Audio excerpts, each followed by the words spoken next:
My boyfriend thought acting cold would make me obsessed with him. I introduced him to his replacement. Me and Jake had been dating for 4 months, and things started out amazing. He was sweet, texted me good morning every day, planned actual dates, and seemed genuinely excited to be with me. We'd stay up talking until 3 in the morning about everything and nothing. My friends kept saying I'd found one of the good ones. Then around month 2, Jake started acting weird. He'd take hours to text back when I could see him online. He'd cancel plans last minute saying he forgot he had other stuff to do. When we did hang out, he'd spend half the time on his phone and act like I was bothering him if I tried to talk.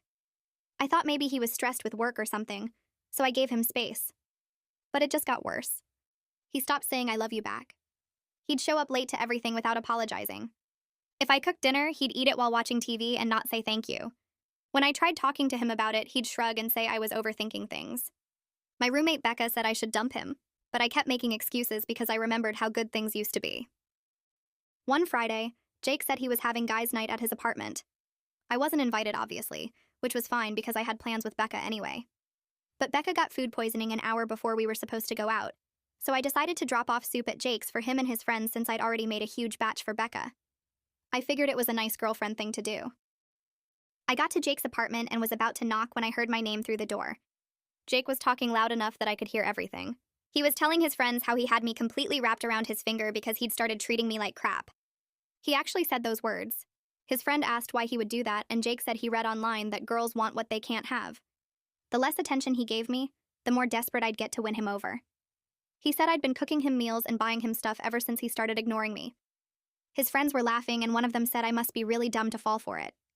Jake said it wasn't about being dumb, it was psychology or whatever. Girls think they can fix cold guys, and it makes them try harder. He said he could probably cheat on me at this point, and I'd blame myself. They all thought this was hilarious. I stood there holding the stupid soup while my boyfriend explained to his friends how he was manipulating me on purpose. He said the best part was I was so in love with him now that he could treat me however he wanted, and I'd never leave. His friend asked if he actually liked me at all. Jake said I was cool enough, but the power trip was honestly better than the relationship. I left without knocking, drove home, put the soup in the fridge, and called Becca to tell her everything. She was pissed even through her nausea. That's when we came up with a plan. I didn't break up with Jake.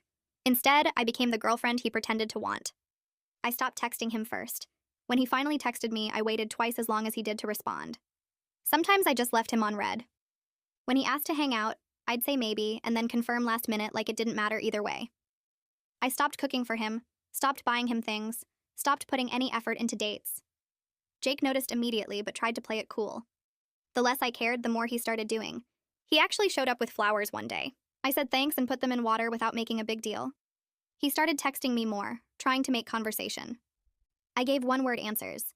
He asked if something was wrong, and I said no. Why would anything be wrong? But here's where it got good. I started hanging out with this guy from my economics class named Ryan. We were just friends, but Jake didn't need to know that. I'd mention Ryan casually in conversation, like how he said something funny in class, or how we grabbed coffee after studying. Jake started asking all these questions about Ryan. I'd shrug and change the subject. Then I started being busy when Jake wanted to hang out. Sorry, I already made plans with Ryan to study. Can't tonight. Ryan got tickets to this concert. Maybe another time. Ryan's having people over. Jake was losing his mind, but trying to act like he didn't care. He started showing up at places he knew I'd be. He'd see me laughing with Ryan and come over all territorial. I'd introduce them super casually, like Jake was just some guy I knew. Ryan played along perfectly because he thought the whole situation was funny. One night, Jake showed up at my apartment unannounced with takeout from my favorite place, trying to surprise me. Ryan was already there, sitting on my couch watching a movie. Jake looked between us and asked what was going on. I said we were hanging out. Was that a problem? Jake's face went red and he shifted the takeout bag from one hand to the other. Ryan stood up from the couch and walked over with his hand out. Jake stared at it for a second before shaking, and I could see his grip was too tight from the way Ryan's smile got a little forced.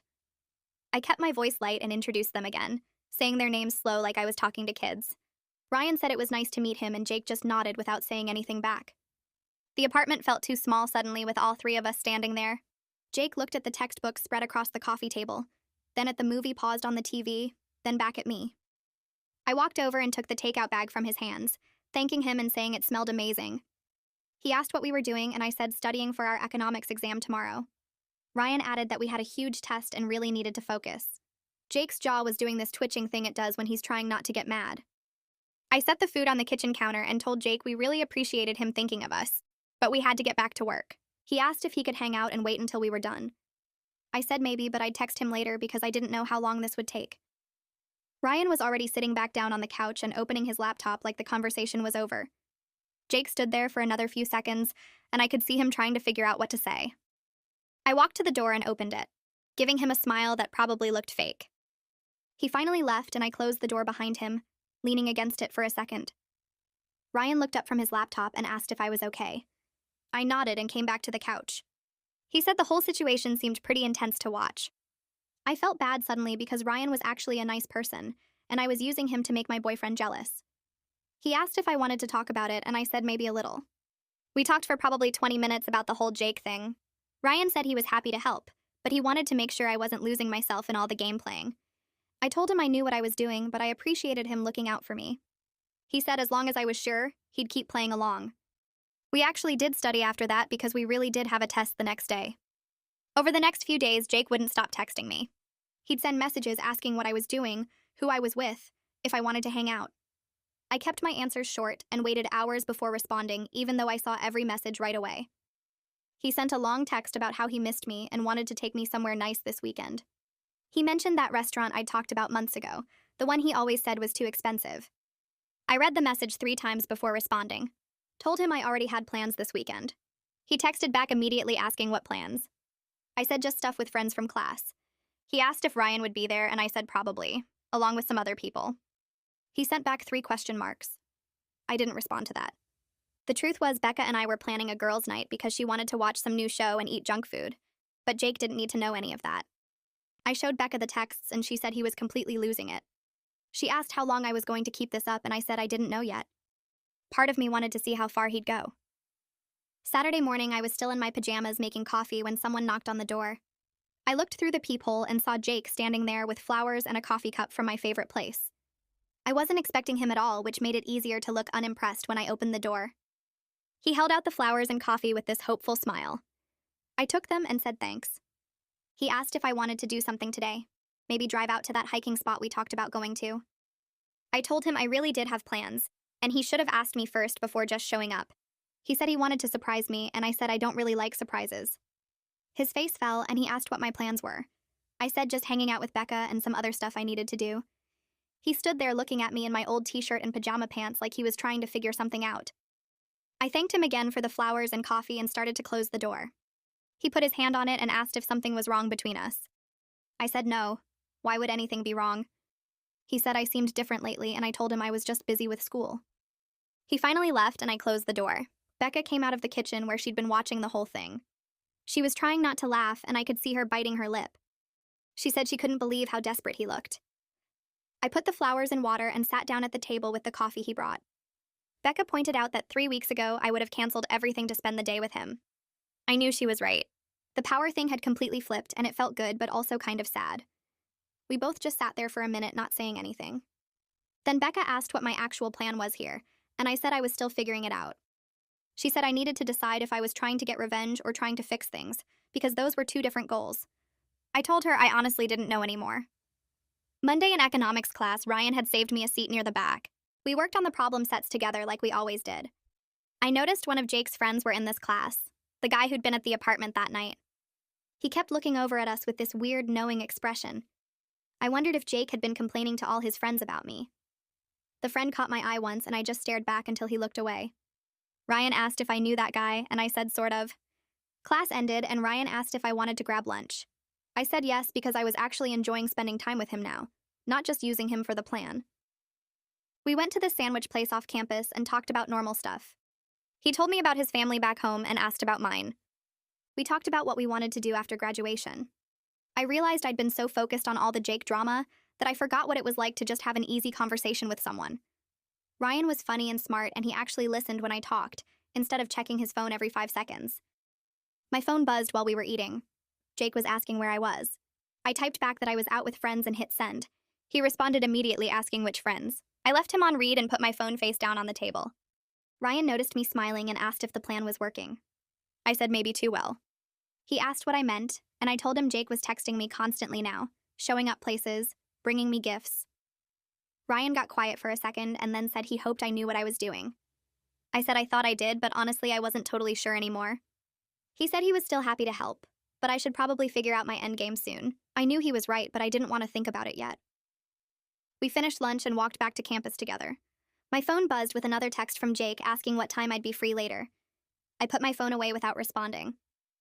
That night, I was in my apartment doing homework when my phone started ringing instead of just buzzing with a text. Jake's name showed up on the screen and I stared at it for a second, because he literally never called me anymore.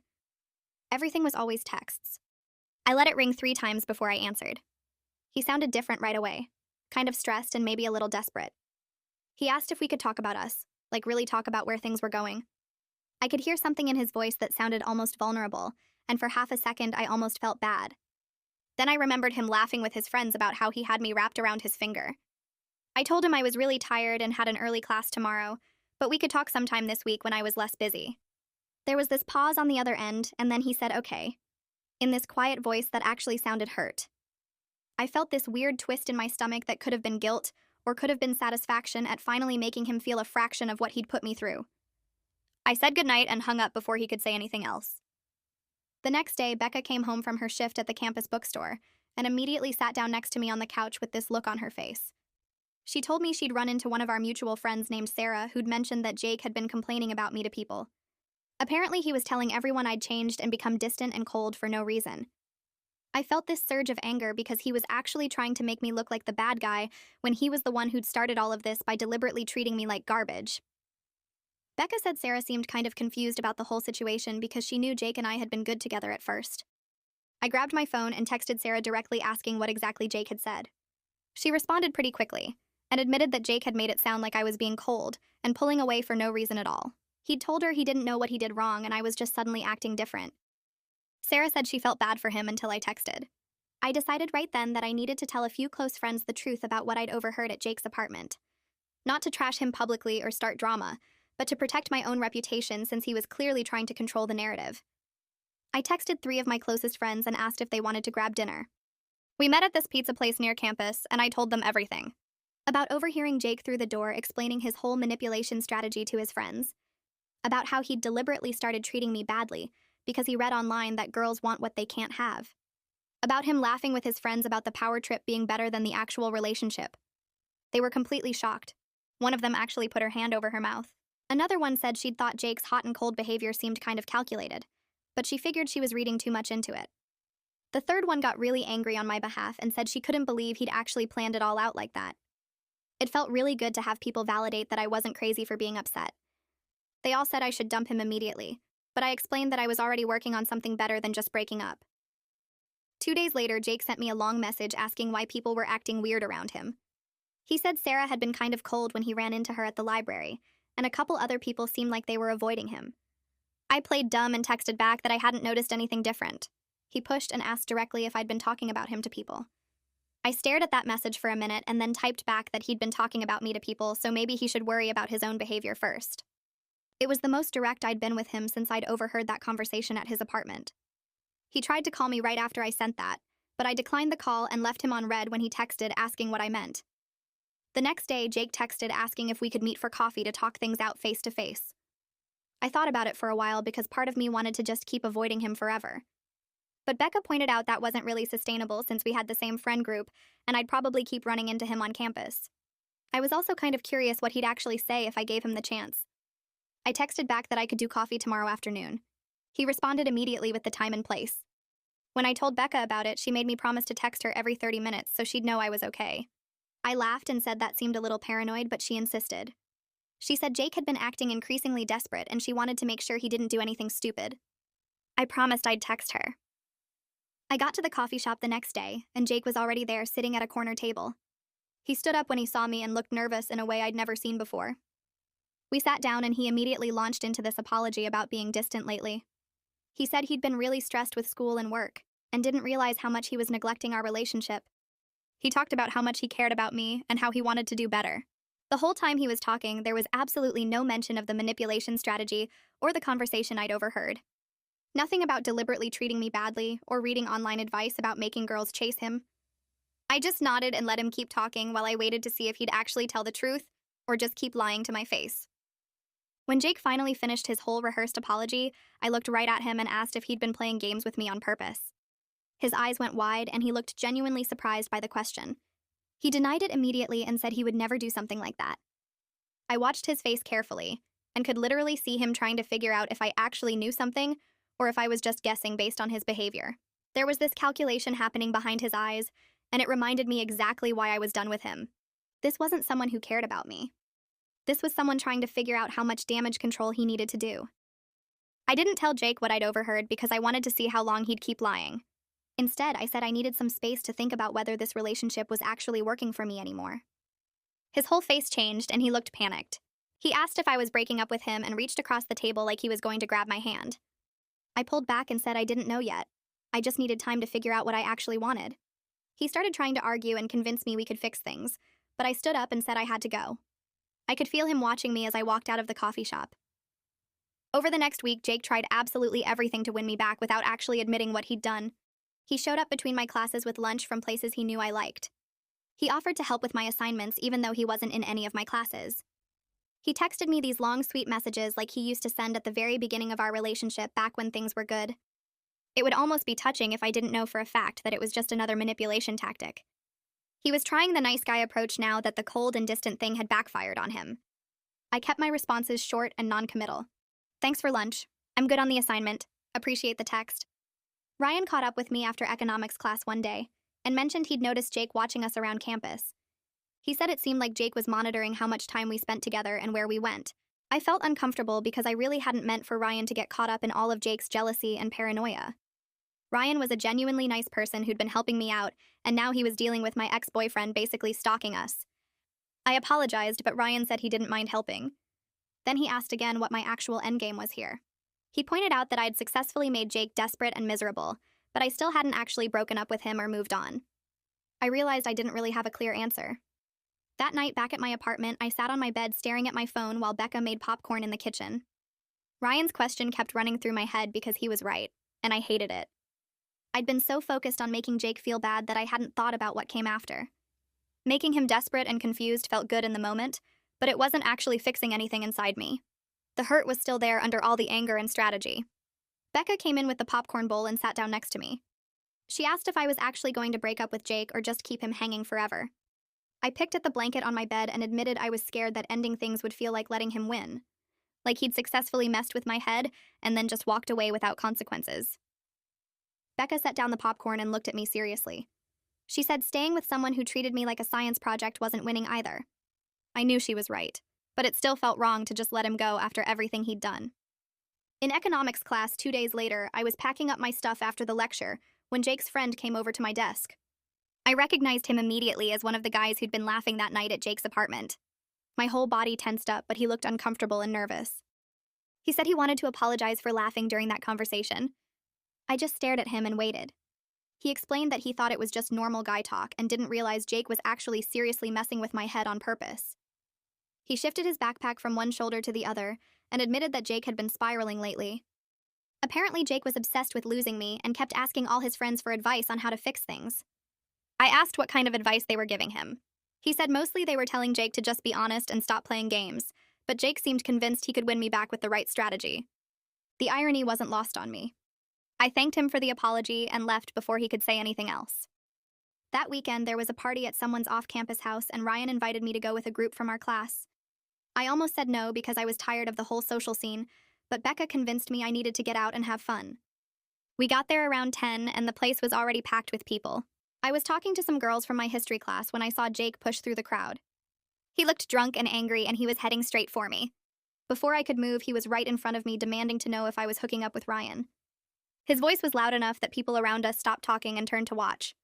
I kept my voice calm and told him he was embarrassing himself. He grabbed my arm and asked again where Ryan was. A couple guys from the economics study group stepped between us and told Jake to back off. Ryan appeared from somewhere and put his hand on my back, asking if I was okay. Jake tried to push past the guys to get to Ryan, but more people got involved and started pulling him toward the door. Someone said they were calling him an Uber. Ryan asked if I wanted to leave, and I nodded. We walked back to my apartment, and I felt shaky the whole way. I'd never seen Jake that aggressive before. Ryan walked me all the way to my door and asked again if I was okay. I said I was fine, but I wasn't really. I woke up the next morning to a long text from Jake. He apologized for his behavior at the party and blamed it on drinking too much and being stressed about school. He said he knew he'd messed up and he was begging for another chance. He'd do anything to prove he was serious about changing. He loved me and couldn't lose me. The text went on for several paragraphs and I read the whole thing twice. It was the same cycle I'd seen before. Bad behavior followed by apologies that sounded good, but never led to actual change. I didn't respond right away. I put my phone down and got in the shower and tried to think about what I actually wanted. The hot water felt good, and I stood there longer than usual, just letting my mind wander. By the time I got out, I still hadn't figured out what to say to him. Later that afternoon, I called my older sister because I needed to talk to someone outside of the whole situation. She lived 3 states away and had only met Jake once over video chat. I told her everything that had happened, starting with overhearing the conversation at his apartment. She listened without interrupting, and when I finished, she asked me a simple question. Did I even want to be with Jake anymore? Or was I just staying in this because I was angry? The question hit me hard because I'd been avoiding thinking about it directly. I tried to remember the last time I'd felt actually happy in this relationship, and I couldn't. Even before I knew about the manipulation, I'd been stressed and confused by his hot and cold behavior. My sister said I didn't have to have all the answers right now, but I should think about what I wanted instead of just reacting to what Jake did. After we hung up, I felt more confused than before, but also somehow clearer. That evening, Becca made dinner and we ate on the couch while watching some cooking show neither of us cared about. She said she'd noticed I'd been spending way more time with Ryan than with Jake lately. Requested Reds is on Spotify now. Check out link in the description or comments. Not just as part of the plan anymore, but actually choosing to hang out with him. I'd been looking forward to seeing Ryan and laughing at his jokes and telling him about my day. She asked if maybe I was developing real feelings for him. I put down my fork and said I didn't know. Everything was too complicated right now. But even as I said it, I knew she was right. The time I spent with Ryan felt easy and fun in a way that time with Jake never had. Even in the beginning, when things were supposedly good with Jake, there was always this edge of anxiety about whether I was doing enough or being enough. With Ryan, I just felt like myself. Ryan and I met at the library 3 days later to study for midterms. We found a table in the back corner and spread out all our notes and textbooks.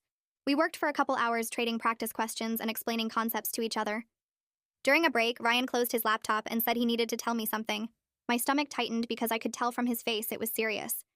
He said he liked me as more than a friend. He knew the timing was terrible and I was dealing with all the Jake stuff, but he wanted to be honest about his feelings. He didn't expect anything from me and we could keep being just friends if that's what I needed.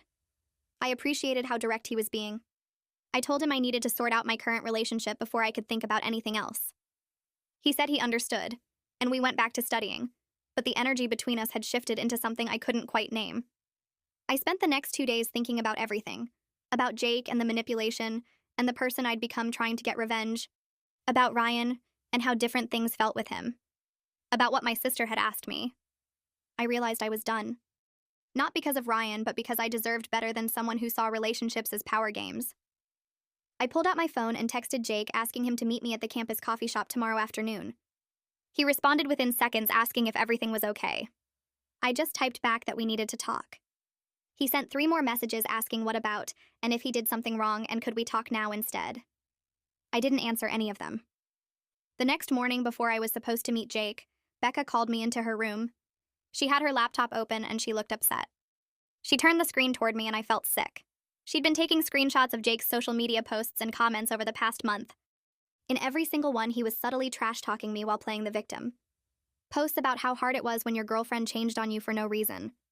Comments on his friends' posts about girls who played mind games. A whole thread where he talked about how he'd been nothing but good to me, and I was treating him like garbage. Becca said she'd started documenting everything a few weeks ago, just in case things got worse. She thought I should have evidence of how manipulative he'd been. I scrolled through all the screenshots, feeling my hands shake. He'd been building this whole narrative online where I was the bad guy, and he was the poor boyfriend who didn't understand what he'd done wrong. I thanked Becca and told her I was definitely breaking up with him today. She hugged me and said I was making the right choice. I grabbed my jacket and headed out to meet Jake at the coffee shop with all those screenshots burned into my mind. Jake was already sitting at a corner table when I walked in, looking at his phone and tapping his foot against the chair leg. He looked up when I sat down and tried to smile, but it came out nervous and fake. I didn't smile back. I just put my bag on the empty chair and looked at him directly. He started talking immediately about how he was glad I wanted to meet up and how he'd been thinking about us a lot. I let him go on for maybe 30 seconds before I cut him off. I told him I knew about his manipulation strategy because I overheard him bragging to his friends that night at his apartment. His face went completely white, like all the blood drained out of it. He opened his mouth, but nothing came out at first. Then he started making excuses, saying it wasn't like that, and I was misunderstanding what I heard. He said his friends were joking around and he was just going along with it. He didn't actually mean any of that stuff. I cut him off again and said I didn't want to hear more lies. I told him I heard every word he said about treating me like crap on purpose, and how the power trip was better than the relationship. He looked down at the table and his hands were shaking. He tried to reach across to touch my hand, but I pulled it back. He said he was sorry, and he didn't know why he said those things, and he'd been stressed and stupid.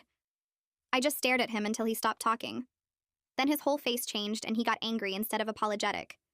He said I'd been playing games too by using Ryan to make him jealous. His voice got louder and people at other tables started looking over at us. He said I was acting like I was so innocent, but I'd been manipulating him just as much with all the Ryan stuff. I admitted that was true and I wasn't proud of it, but I pointed out that I only started doing it after discovering he'd been manipulating me for months. He actually argued that what I did was worse because I did it on purpose. I almost laughed at how he completely missed the irony. He said at least he didn't parade some other girl around to hurt me. I reminded him he literally told his friends he could cheat on me and I'd blame myself. He went quiet again, but I could see his jaw clenching. A woman at the next table was definitely listening to our whole conversation now. Jake noticed too and lowered his voice. He asked what I wanted from him and what would make this right. I said nothing would make it right, because I couldn't trust anything he said anymore. I told him we were done, and I didn't want him contacting me anymore, except for necessary stuff like getting his things from my apartment. He looked genuinely shocked, like he hadn't actually expected me to break up with him. His eyes got watery and he asked if I was serious. I said yes, completely serious. He said he loved me and he'd do anything to fix this. I told him if he loved me, he wouldn't have treated our relationship like a psychology experiment. He put his head in his hands and his shoulders were shaking. Part of me felt bad watching him fall apart, but another part wondered if this was just another manipulation. I was too exhausted to care which it was anymore. I stood up and grabbed my bag. He looked up and asked if we could at least talk more about this later. I said no. There was nothing left to talk about. I walked away and didn't look back even though I heard him call my name once. When I got outside the coffee shop, I took a deep breath and felt this weight lift off my chest. It was over and I'd actually done it. The next few days felt strange and uncomfortable. Jake and I had so many mutual friends and we were in overlapping social spaces all the time. I saw him in the dining hall on Tuesday, and he looked terrible, like he hadn't slept. His friends were with him, and they all went quiet when I walked past their table. On Wednesday, I ran into him outside the library, and we both just nodded at each other without speaking. It was so awkward. On Thursday, one of his friends stopped me after class and said Jake was really struggling with the breakup. I didn't know what to say to that. I felt guilty even though I knew I'd made the right choice. That night, I told Becca about feeling bad, and she got frustrated with me. She reminded me that his feelings were not my responsibility, especially after everything he did. She said I needed to stop making excuses for him even now. She was right, but it was still hard to see him looking so miserable around campus. Our mutual friends were being weird too, like they didn't know whose side to take. Some of them asked me what happened, and I just said we broke up and left it at that. Ryan texted me on Friday asking if I wanted to grab coffee, and I said yes. We met at the same place where I'd broken up with Jake, which felt weird, but I didn't mention it. Ryan asked if I was okay after the breakup. I was honest and told him I felt relieved more than sad. He looked surprised and asked if I was sure. I explained that the relationship had been making me miserable for weeks, and ending it felt like finally putting down something heavy I'd been carrying.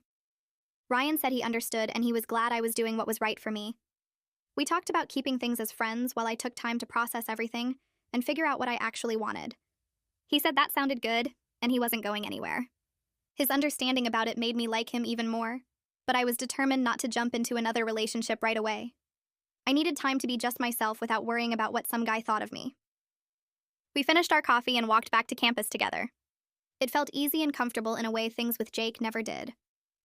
On Saturday, Jake's friend from the apartment conversation, the one who'd apologized before, messaged me on Instagram. He said he wanted to apologize again and tell me that Jake had been talking about how much he messed up. He said Jake admitted to all his friends that he'd followed some toxic online advice about making girls chase him, and now he realized it backfired completely. The friend said Jake kept saying he wished he could go back and do everything differently. I appreciated the apology but told him I needed space from anyone connected to Jake right now. He said he understood and he was sorry for his part in everything.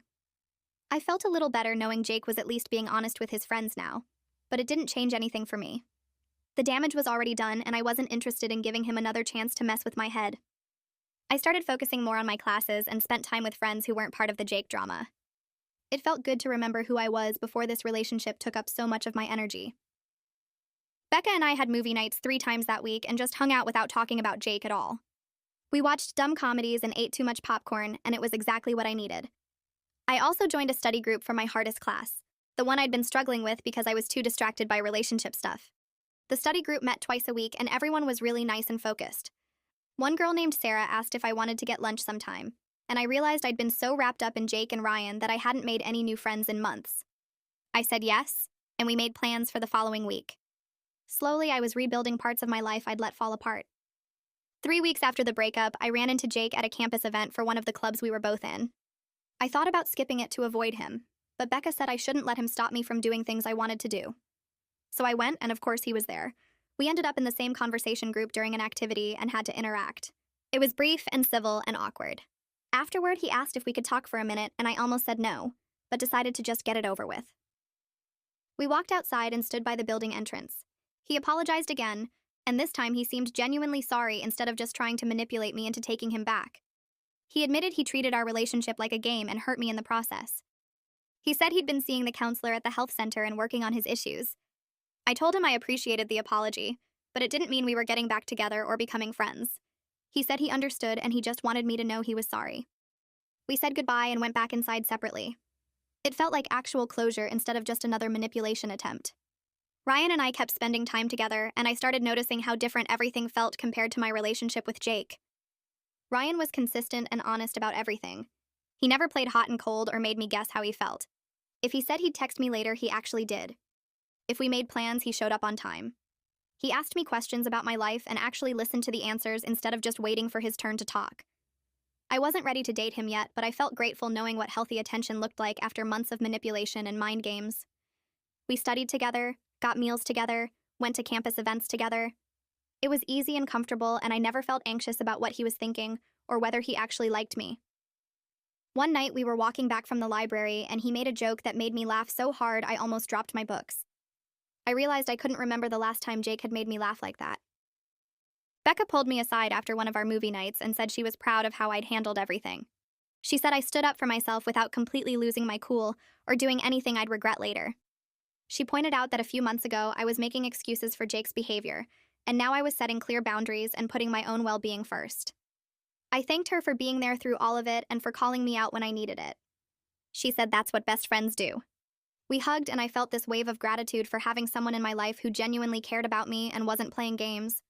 It felt good to recognize my own growth and see how far I'd come from that night standing outside Jake's apartment holding soup and listening to him brag about manipulating me. I wasn't the same person anymore, and I was proud of that. I scheduled an appointment at the campus health center the following week and filled out forms in the waiting room about my relationship history and current concerns. The counselor was a woman in her 40s who asked me to explain what brought me in, so I told her about Jake and the manipulation and how I'd handled it. She listened without judging and then asked me why I thought I'd stayed with him even after his behavior changed so drastically.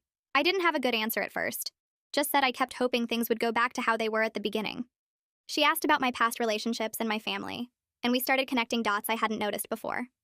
My dad used to give me and my mom the silent treatment when he was upset, sometimes for days, and I'd learned to try harder to make him happy instead of addressing the actual problem.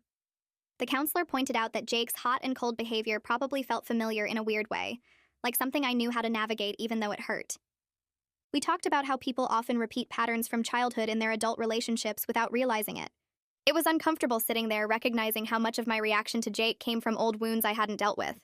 The counselor gave me homework to journal about times I'd accepted bad treatment in other relationships and what I was getting out of staying in those situations. I left feeling kind of raw and exposed, but also like I was finally understanding something important about myself. Over the next few weeks, I kept going back, and we worked through a lot of stuff about my need for approval and my fear of conflict. She helped me see that walking away from Jake wasn't giving up. It was choosing myself, which was something I'd never really learned to do. About a month after the breakup, I got a notification that Jake had sent me a friend request on social media. I'd unfriended him after everything went down, but hadn't blocked him because I didn't want to seem like I cared that much. Seeing his name pop up on my phone made my stomach twist.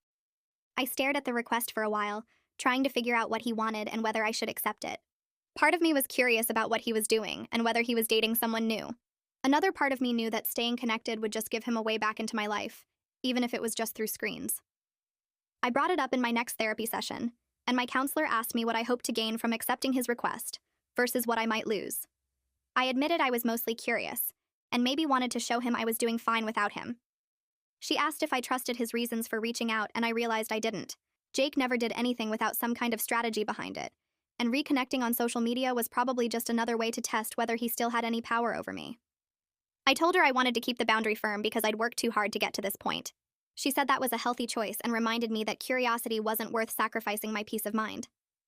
I declined the friend request and felt this weird mix of relief and sadness, like I was closing a door I'd been holding open just in case. Ryan texted me a few days later asking if I wanted to go to a concert with him and some friends from his dorm. He made it super clear it was a group thing and not a date, which I appreciated because it took the pressure off. I said yes and met up with them outside the venue on Friday night. There were 5 of us total, and everyone was friendly and excited about the band. We pushed our way toward the front and spent the next 2 hours dancing and singing along to songs I barely knew. I hadn't been to a concert in months because Jake always said they were too crowded and loud, which should have been a red flag since I'd mentioned loving live music on our first date. Being there with Ryan and his friends reminded me how much I'd given up trying to make Jake happy. Nobody was monitoring my behavior or making me feel like I was too much or too loud. I could just exist and have fun without worrying about someone's mood shifting because I was enjoying myself too much.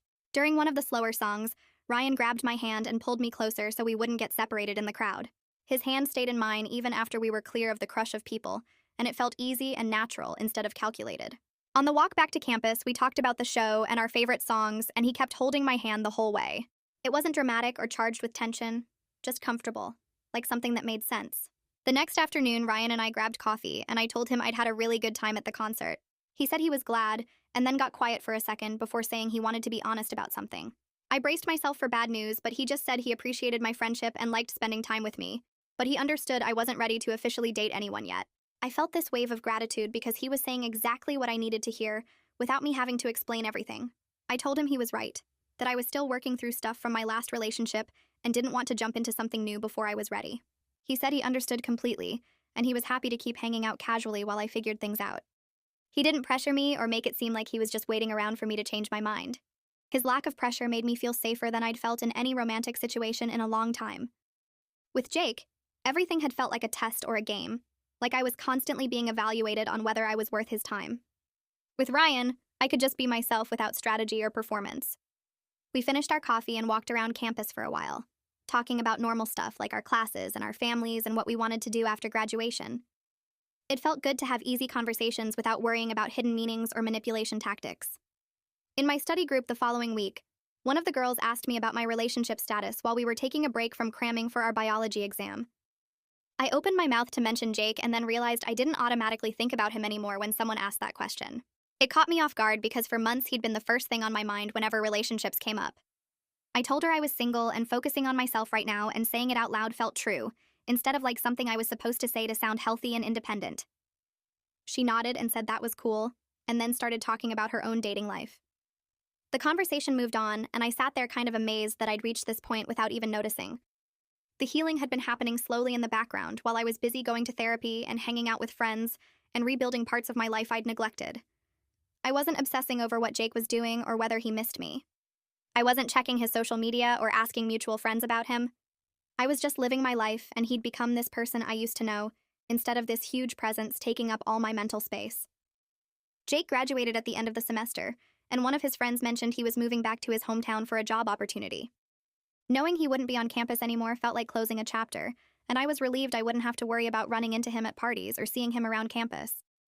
His friend pulled me aside after a group study session and said Jake had told him he learned a lot from how badly he messed up our relationship. I didn't know what to say to that, so I just nodded and said, I hoped he figured things out. Part of me wanted to be bitter and say he didn't deserve to learn and grow from hurting me, but mostly I just felt neutral about the whole thing. He was leaving and I was staying, and our lives were moving in different directions.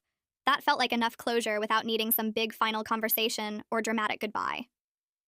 Winter break gave me space away from campus and everything that had happened over the past few months. I went home and spent time with my family and old high school friends who didn't know anything about the Jake situation. My mom commented on how relaxed I seemed compared to Thanksgiving when I'd been stressed and distracted. My sister said I was finally acting like myself again instead of the worried version of me she'd met over fall break. We stayed up late watching movies and talking about everything, and she told me she'd been concerned about me during those months but hadn't wanted to overstep. I admitted I'd been in a bad relationship and had to work through a lot of stuff to get out of it. She hugged me and said she was proud of how I'd handled everything and how much stronger I seemed now. Being home with people who knew me before Jake reminded me of who I was outside of that relationship. I'd spent so much energy trying to win him over and then getting revenge that I'd almost forgotten I had an identity separate from all that drama. When spring semester started, Ryan and I met up for coffee during the first week back. We caught up on our breaks and talked about our new classes, and then he brought up the conversation we'd had before winter break. He asked if I'd thought any more about what I wanted regarding us. I told him I'd been working through a lot of my trust issues in therapy over break, and I felt ready to try dating him if he was still interested. He smiled and said he'd been waiting for me to be ready, which made me feel both grateful and a little guilty that he'd been patient for so long. We agreed to take things slow and communicate honestly about everything, instead of playing games or making assumptions. He said he wanted to know if something bothered me instead of me just pulling away or acting cold. I promised I'd be direct with him and asked him to do the same. It felt good to start something with clear expectations and honest communication, instead of all the manipulation and mind games I'd dealt with before. Our first real date was completely different from anything I'd experienced with Jake.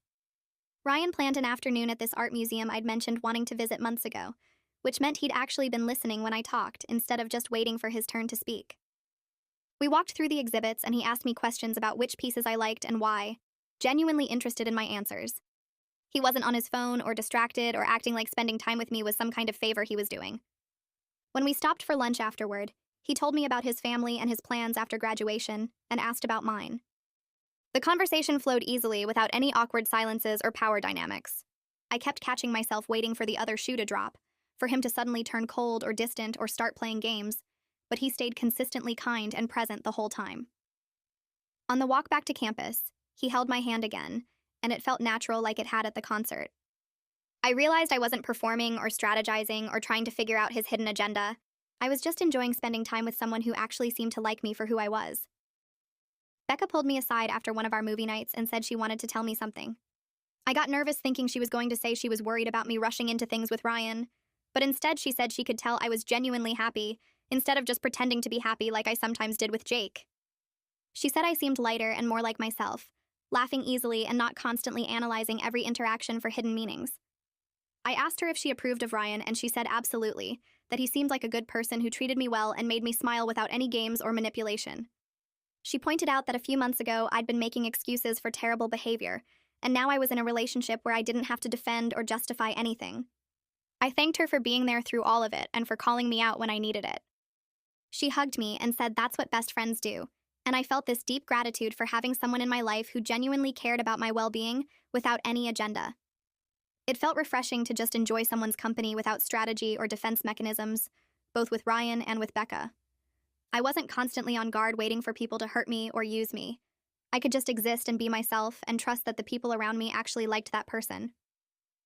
A few months into dating Ryan, I got a message from Jake that I wasn't expecting.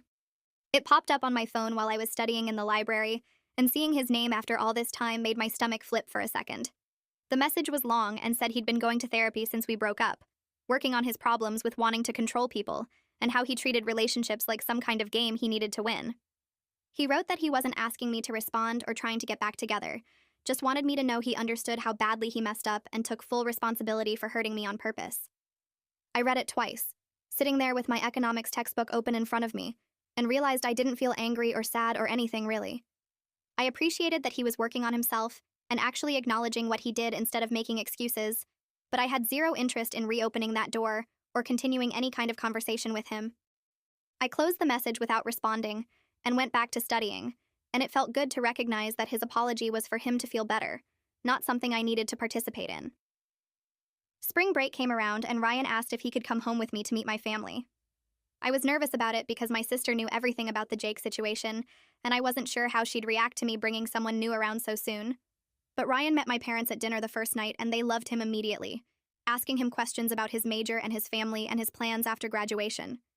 He answered everything thoughtfully and asked them questions back, genuinely interested in getting to know them instead of just trying to impress them.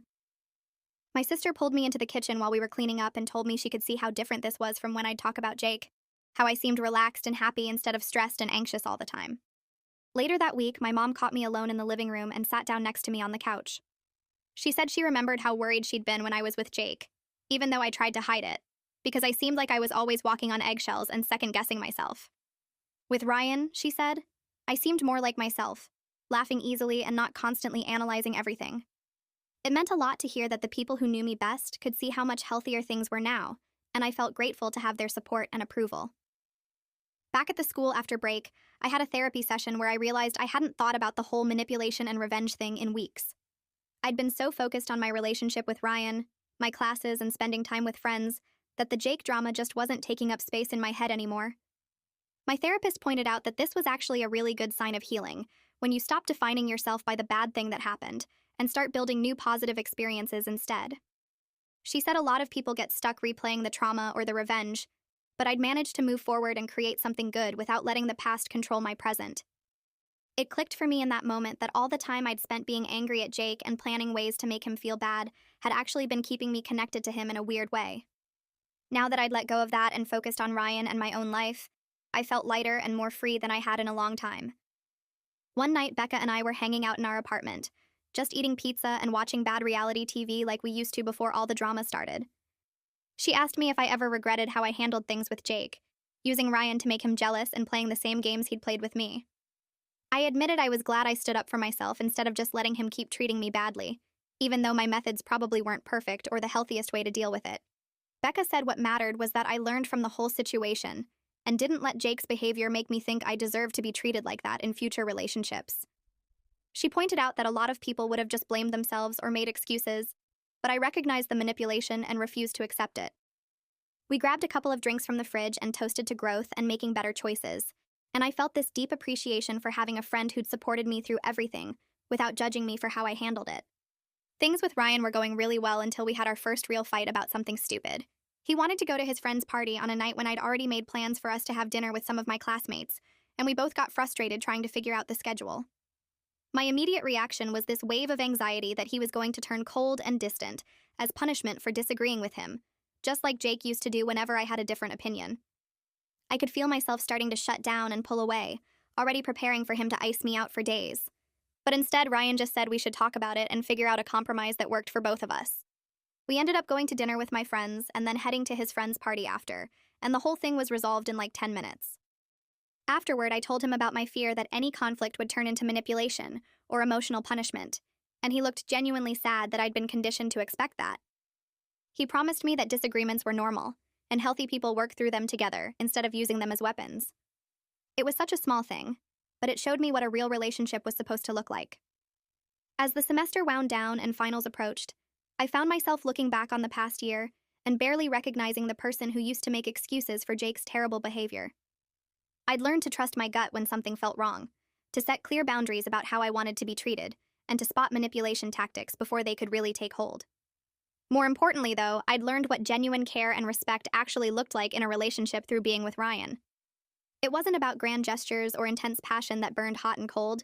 It was about consistency and honesty, and treating each other like actual partners instead of opponents in some power struggle. I aced my economics final, the same class where I'd first started hanging out with Ryan, and it felt like closing one chapter and opening another. Jake's friend from economics class, the one who'd apologized for laughing during that awful conversation, stopped me after our last class of the semester. He mentioned that Jake was dating someone new and apparently treating her really well, like he'd actually learned something from how badly he screwed up with me. I waited for the bitter feeling to hit, the anger that I had to be the lesson he learned from, but instead I just felt genuinely glad he was growing and not repeating the same patterns with someone else. Later in therapy, I told my counselor about it, and she said that perspective, being able to feel good about his growth without resentment, showed how much I'd healed and moved forward. She pointed out that a few months ago I would have been angry or hurt, but now I could separate his journey from mine and recognize we were both better off apart. Ryan and I were walking back from the library one night, talking about summer plans and what classes we'd take next semester, when he stopped and turned to face me. He said he was falling in love with me and wanted me to know, even though it hadn't been that long and he didn't want to pressure me.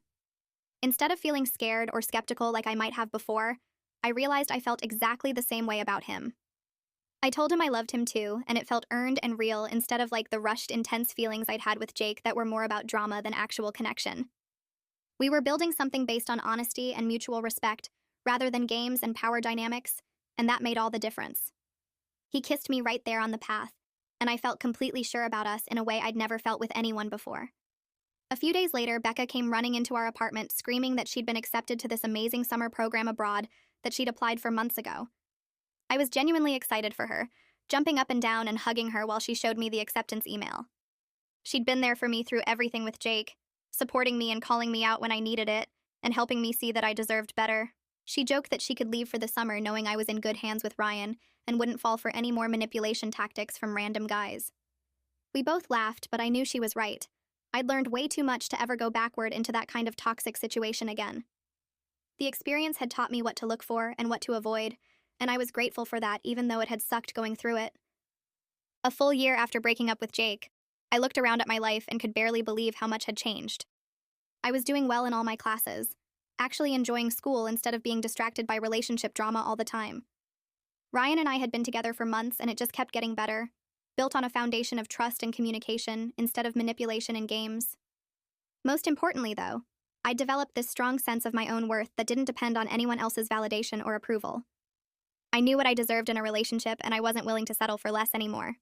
The whole experience with Jake had taught me that sometimes the best revenge isn't some elaborate plan to make someone feel bad. It's just living well and refusing to let their toxicity define your story. I was happy and healthy and surrounded by people who genuinely cared about me, and that felt like the best possible outcome. And that's the full story. I love finding the little lessons in moments like this. If it helped you see something differently, that's a win.